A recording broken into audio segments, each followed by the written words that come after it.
Ang aking pamilya ay si Mami, Daddy, Ate, ako, at ang bunso ko. At ito ang buong pamilya namin. Bilang isang pamilya, karapatan din nating ipakita ang pagkikiyahot tulad sa programang paaralan, ang Family Day, at sa iba.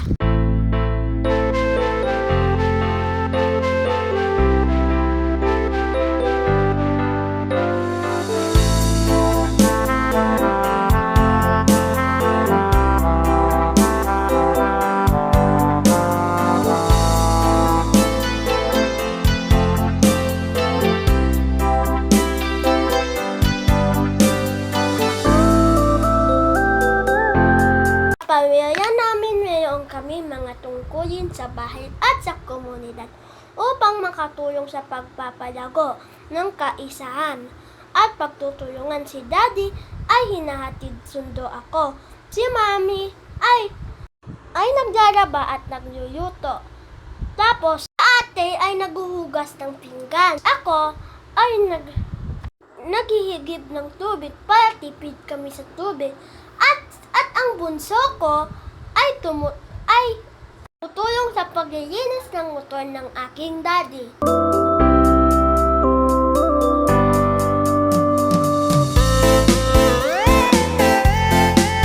Siyempre, dapat ipamalas natin ang paggalang.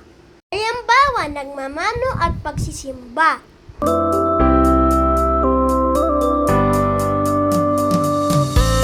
At bilang pamilyang Pilipino, tinatakilik namin ang mga produktong gawa sa kapwa Pinoy. Sa amin tuwing kakain at tuwing may okasyon ay dapat sama-sama kaming lahat.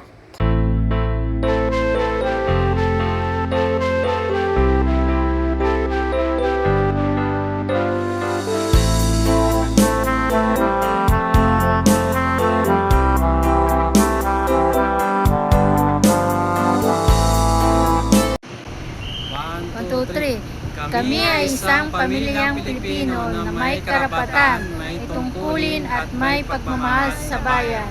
Matatag na pamilya, matibay na bansa.